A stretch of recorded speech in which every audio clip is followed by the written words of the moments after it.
하노이는 베트남 수도로 정치, 문화, 교통 중심지이기도 하며 열대 몬순 기후 지역으로 사계절이 있다고 할 수 있으며, 하노이는 전쟁의 피해와 자연재해를 겪어온 수천 년의 역사 속에서도 구시가지에 600년이 넘는 고대의 건축물들이 잘 보존해오고 있으며 아름다운 호수를 간직하고 있는데, 대표적인 호수는 호안kiem 호수와 서호이며, 하노이는 고대 명소와 가볼 만한 곳이 많은 도시입니다. 여행은 살아 숨쉬는 정서와 감정을 느끼게 해주고 삶의 에너지를 충전시켜줍니다. 여행지 속에 여행 코스, 여행 정보를 공유하는 국철 채널, 구독, 좋아요, 알림 설정. 여행은 새로운 것을 발견하며 아름다운 추억을 창출합니다. 하노이는 대한민국에서 비행기로 4시간 30분 걸리며, 하노이 노이바이 국제공항은 하노이 중심부에서 북쪽으로 45km, 호암kiem 호수에서 30km 떨어진 곳에 자리하고 있으며, 제1터미널은 국내선이 발착하며 제2터미널은 국제선이 발착하는 터미널입니다. 하노이 노이바이 국제공항 제2터미널에서 시내로 이동하는 방법은 택시, 공항 미니버스, 그랩택시를 이용하면 하노이 중심부까지 40분가량 소요되며, 86번 공항버스를 이용하면 호암kiem을 경유하여 종착역 하노이 기차역까지 50분 소요되며, 호텔 픽업 승용차로 20분 주행하면 호암kiem 호수 북쪽 끝자락입니다. 숙소는 구시가지 호안kiem 호수 부근으로 예약하시면 이동에 편리하며, 한국에서 인터넷 예약 가능하며, 예약하면 며칠 후 예약한 베트남 호텔에서 공항 픽업 하시겠습니까? 라고 메일이 옵니다. 공항 픽업비는 호텔 체크아웃이 US 달러로 계산하시면 이득입니다. US 1달러는 베트남 앞에 23,000동으로 계산됩니다. 제1일 코스 및 이동 경로. 하노이 관광지는 월요일에는 쉬는 곳들이 많으며 브레이크 타임이 있으며, 이동수단은 하노이 시티 투어 버스, 택시, 시내버스 이용하지만, 하노이 본전 뽑는 1박 2일 여행은 그랩택시 5번 이용하면 됩니다. 하노이 여행은 아침 일찍 호암kiem 호수 북쪽 끝자락 광장에서부터 시작합니다. 하노이 여행 중에 하롱베이 님빈을 여행하려면 맥주거리 타이엔 부근에 위치한 여행사에 방문하여 미리 예약을 해야 합니다. 한국에서 인터넷으로 예약하였더라면 그랩택시를 타고 바로 서울로 이동하여 서호와 정국 사원을 둘러보고, 그랩택시를 타고 바딘 광장으로 이동하여 바딘 광장에는 호치민며 호치민성과 호치민 박물관, 일주사가 자리하고 있으며 모두 걸어서 5분 이내 거리입니다. 그랩택시를 타고 하노이 고성 당롱항성으로 이동하여 도난논문 군사역사박물관 깃발탑을 관람하고 다시 그랩택시를 타고 하노이 문묘로 이동하여 유네스코 세계문화유산 베트남 최초의 대학인 하노이 문묘를 관람하고, 또 그랩택시를 타고 화로 수용소로 이동하여 화로 수용소의 관람을 마치고 15분쯤 걸어가면 기찻길 마을입니다. 여기서 15분쯤 걸어가면 성요셉 성당이며, 여기가 하노이 여행자 거리입니다. 여행자 거리에서 저녁 식사를 하시고 걸어서 10분쯤 가면 호암kiem 호수 북쪽 끝자락으로 호암kiem 호수의 아름다운 야경을 조망하고 제1일 일정을 종료합니다. 맥주거리 타이엔은 호암kiem 호수 북쪽 끝자락 하일랜드 광장에서 북쪽으로 걸어서 10분 정도 걸어가면 200m 정도 되는 길에 맥주 가게들이 줄지어 있는 곳으로 오후 7시 이후에 찾아가야 분위기가 나기 시작하여 시끌벅적한 밤의 운치를 느낄 수 있는 거리입니다.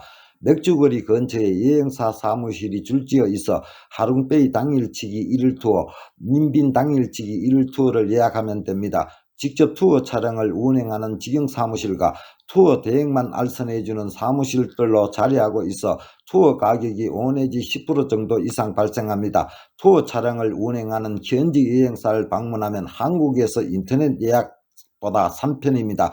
기본적으로 25인승 미니버스로 투어 프로그램을 진행합니다. 45인승 대행버스를 이용하면 추가 요금이 발생하며, 여행객 대부분은 25인승 버스를 선호합니다. 투어 당일날 아침에 25인승 버스를 타고 인솔 가이드가 호텔에 픽업하러 옵니다. 인솔 가이드는 베트남 현지인으로 영어로 안내합니다. 서원은 하노이 시내 중심지에서 북쪽으로 약 4km 정도 떨어져 있으며 하노이에서 가장 큰 호수로 현지인들은 호떠이라고 부르며 서워 주변에는 호텔, 빌라, 우겨져 있는 숲이 밀집하여 호수 남쪽에는 하노이에서 가장 오래된 정구옥 사원이 자리하고 있어 사원 참배와 함께 주변을 산책하기 좋은 곳으로 하노이 시민들의 휴식처로 사랑받는 곳입니다. 정구옥 사원은 6세기 홍강변에 세워진 사원으로 1615년에 홍강이 변남하자 현재의 위치인 서워의 김응우 섬으로 옮겨와 작은 뚝길을 통해 육지와 연결해 두었으며 하노이에서 가장 오래된 절로서 많은 참배객들이 찾아오는 서워의 상징이라고 할 수 있으며 입장료 무료입니다. 정구옥 탑은 원래 6세기 리남제의 제위기간에 세워진 하노이에서 가장 오래된 탑이며 탑들은 17세기에 만들어졌으며 탑은 중국과 베트남 문화에서 우운과 번영을 상징하기 때문에 붉은색으로 만들어져 있습니다. 탑은 큰 스님들의 유골을 보존하기 위한 탑으로 정육면체 모양의 탑이 위로 올라갈수록 좁아지는 형태로 한 면당 한 개씩의 한 층에 6개씩 부처님이 모셔져 있습니다. 보리수 나무는 인도의 부다가야에서 가져온 것으로 1959년 인도의 라젠드라 보라사드 대통령이 정구옥 사원 방문 기념으로 보리수 나무를 기증한 것입니다. 호치민이 살아생전 독립선언문을 낭독한 바딩 광장에는 호치민 묘와 국회의사당, 호치민생가, 유네스코 세계문화유산 호치민 박물관 1주사가 자리하고 있으며 모두 걸어서 5분 이내 거리입니다. 베트남 국민의 사랑을 받고 있는 호치민의 시신이 안치되어 있는 곳으로 베트남 전쟁이 끝난 1975년 9월 2일 건국기념일에 맞춰 조성되었습니다. 내부를 관람하기 위해서는 입구에 카메라 등 기증품을 맡겨야 하며 반바지나 민소매 차림으로 들어갈 수 없습니다. 내부 입장은 월금을 제외한 오전 8시부터 11시까지 입장 가능합니다. 호치민 박물관은 바딩 광장 호치민 묘소 뒤편에 자리하고 있으며 호치민 묘소에서 걸어서 1분 걸립니다. 호치민 박물관은 1985년 8월 31일에 착공하여 유네스코가 호치민 주석을 민족해방의 영웅이자 위대한 문화인물로 공인한 해인 호치민 탄신 100주년 기념해인 1990년 5월 19일에 개관하였으며 박물관의 외관은 하얀 연꽃을 상징한다고 합니다. 입장료 4만동, 호치민의 격동적인 일대기를 살펴볼 수 있는 박물관으로 전시물은 시대별 사진과 함께 호치민이 사용하던 애장품 등이 전시되어 있습니다. 베트남 정신적 지도자 호치민과 외국의 지배에 저항하던 베트남인들의 투쟁을 테마로 하는 박물관에는 호치민 주석의 생애와 업적 전시관, 베트남 호치민 시대의 국민투쟁과 승리 전시관, 호치민 주석 업적에 영향을 준 세계적 역사 사건과 베트남 국민 승리 전시관으로 구성되어 있습니다. 하노이를 상징하는 고찰 1주사는 호치민 박물관 바로 옆 걸어서 1분 걸리며 1949년 리왕조 리타이통 황제가 건립한 사원으로 연못 한가운데 기둥 한 개 위에 사원이 세워져 있어 1주사라고도 불립니다. 1주사는 정사각형 형태로 베트남 전통 양식의 지붕이 덮고 있으며 사원의 주춧돌 직경은 1.25m에 달하며 전승에 따르면 후사를 이을 아들이 없던 리타이통 황제는 꿈에서 관세음보살을 만나 연꽃 위에서 사내 아이를 건너받았는데 이후 세왕비를 맞은 황제는 곧 아들을 얻게 되었고 이에 대한 감사의 표시로 꿈에 본 연꽃 모양을 딴 사원을 건축하였다고 합니다. 탕롱 황성 도안몬무는 1910년 베트남 리 왕조가 지금의 하노이인 탕롱에 7세기에 세운 중국성의 자리에 지은 성의 중앙 부분이며 2010년 유네스코 세계문화유산으로 등재되어 있습니다. 티켓 오피스에서 입장료 3만동을 내고 입장합니다. 19세기 말에 탕롱에 있는 대부분의 왕궁과 건물들이 당시 베트남을 식민 지배했던 프랑스에 의해 파괴되었고 도안몬문 깃발탑 등 일부 유적이 남아 있습니다. 도안문문은 15세기 레 왕조 시절 건설된 성문으로 길이 47m, 높이 13m, 2층 성문 누각입니다. 도안문문은 5개의 아치형의 출입문으로 정중앙에 있는 가장 큰 출입문은 황제만 사용, 나머지 문은 무관, 왕족들이 출입할 때 사용하였다고 합니다. 도안문문은 왕궁과 내궁을 연결하던 출입문으로 2층 누각까지 올라갈 수 있습니다. 프랑스식 건물은 원래 이 자리에는 황제가 사용했던 칸티엔 궁이 있었다고 합니다. 이 건물은 현재 박물관으로 사용하고 있습니다. 도안문문 2층 누각에서 깃발탑을 바라보면 깃발탑은 실제로 전쟁에 쓰인 무기들의 집합소인 군사박물 역사관에 자리하고 있습니다. 하노이 깃발탑은 군사박물관에 자리하고 있으며 2층까지만 관람이 허용됩니다.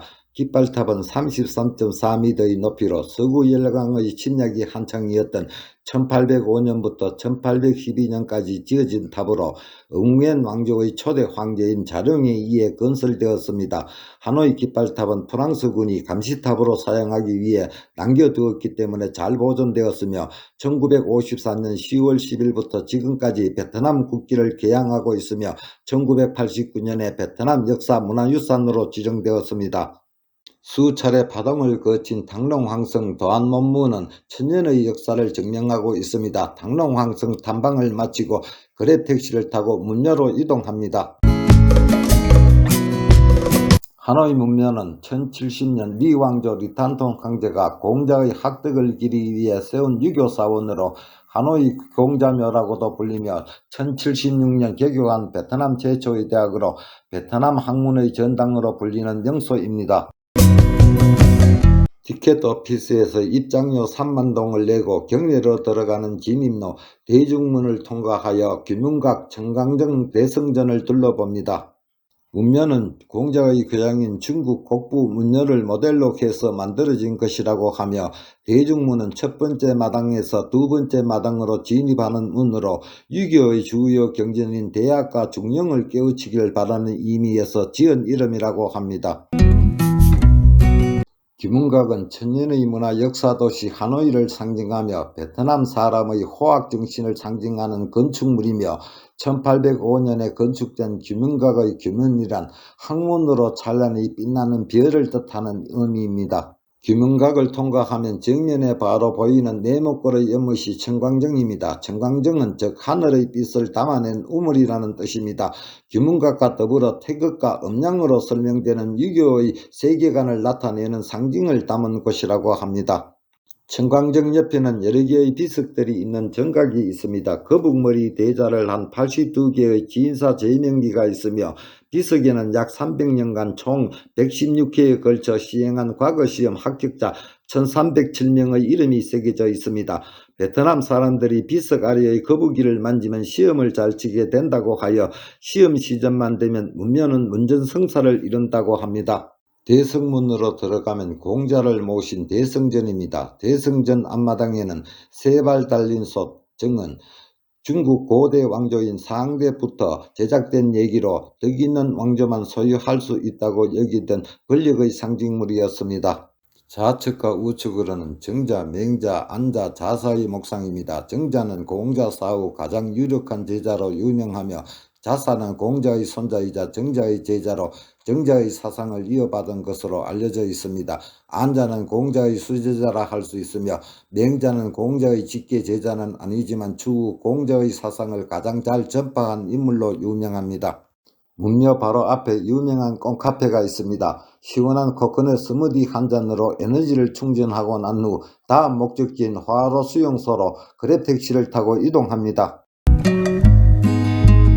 화로 수용소는 19세기 말 프랑스 식민 정부가 항불 투쟁하는 베트남 사람들을 잡아가두고 고문하던 곳이며 그리고 베트남 전쟁 동안 미군 포로를 수용하는 데 사용되어 하노이 힐튼이라는 별명이 붙어 있으며 1896년부터 박물관으로 사용하고 있습니다. 화로라는 이름은 화로를 의미하기도 하며 프랑스 식민지 시대에 이 거리에서 이동식 화로 제조, 판매하는 상점들이 몰려 있어서 화로라는 이름이 붙여졌습니다. 화로 수용소가 건축되면서 이동식 화로를 만드는 북한 마을과 찬디엔 파고다는 지금의 배터리의 거리 끝에 옮겨졌습니다. 1913년에는 615명의 죄수들이 수감되었으나 1954년이 지나자 죄수들의 수는 2,000명 이상으로 불어났다고 하며 이들 대부분은 베트민, 즉 프랑스 지배 아래에서 베트남의 독립을 투쟁을 이끈 조직원의 일원들이었습니다. 1930년대와 1940년대에는 북베트남의 많은 지도자급 인사들이 수용되었으며 동욱이 전 서기장도 수감되었습니다. 베트남 전쟁 동안 1964년부터 미국 공군 포로들을 수감하기 시작하였으며 연약한 식사와 비위생적인 환경에서 비참한 생활을 한 미군 포로들에 의해 수용소는 하노이 힐튼이라는 병명을 얻게 되었습니다. 베트남 전쟁 중 1964년 8월 5일 총상을 입고 붙잡힌 에르벳 알베레즈 중위는 화로에 수용된 최초의 미국인입니다. 그리고 가장 유명한 재수자는 미국 상원의원 존 맥케인이었습니다. 지하 독방가쇼는 수용소의 규율을 어기는 죄수들을 감금하는 곳으로 어둡고 좁은 지하의 좁은 독방에서 갇혀서 지내야 하며 대부분의 수감자들이 빛과 공기 부족으로 온몸과 눈에 부종으로 시달리고 있었다고 합니다. 1993년 싱가포르 사업가들이 하노이 타워를 짓기 위해 감옥 대부분을 헐어버렸고 현재 남아있는 부분은 프랑스 지배하에서 베트남인들이 고통받았던 상황에 초점을 맞춘 박물관이 되었습니다. 화로 수용소에서 서쪽 방향으로 하노이 타워를 지나 15분쯤 걸어가면 하노이 기찻길 마을입니다. 하노이 기찻길 마을은 하노이역에서 북쪽 방향 롱비엔역까지 이어지는 철길을 가운데 두고 좌우로 현지인들이 일상생활을 하는 주거지역입니다. 기찻길 양옆으로 카페가 즐비하게 들어선 곳이며 하루에 4번 기차가 운행된다고 합니다. 기찻길 마을에서 15분쯤 걸어가면 하노이 대성당 성요셉 성당입니다. 성요셉 성당은 1886년 프랑스 식민지 정부가 지은 성당으로 하노이 대성당이라고 불리기도 하며 서구 양식과 베트남 양식이 혼합된 건축물로 성당의 입구와 창문은 파리의 노트르담 성당처럼 스테인드 글라스로 꾸몄으며 내부의 주요 문양은 베트남 전통을 따라 노란색과 붉은색을 주로 사용했습니다. 성당은 영접실, 미사실, 성가대실 등 세 구역을 나누며 1975년 공사나 이후 완전 폐쇄되었다가 1985년부터 일부 개방되기 시작하다가 1990년부터 미사가 재개되었습니다. 호안kiem 호수 주변은 볼거리가 많은 곳으로 호수 주변은 하노이 최고의 번화가로 꼽히며 하노이 여행객들이 주로 밀집하는 곳으로 밤에는 아름다운 야경을 감상할 수 있으며 여기서 10분 정도 걸어가면 200m 정도 되는 길에 맥주 가게들이 줄지어 있는 맥주거리 타이언입니다. 여기서 하노이 여행 제1일 코스를 종결합니다. 제2일 코스 및 이동 경로는 하노이 1박 2일 여행 2편에서 뵙겠습니다.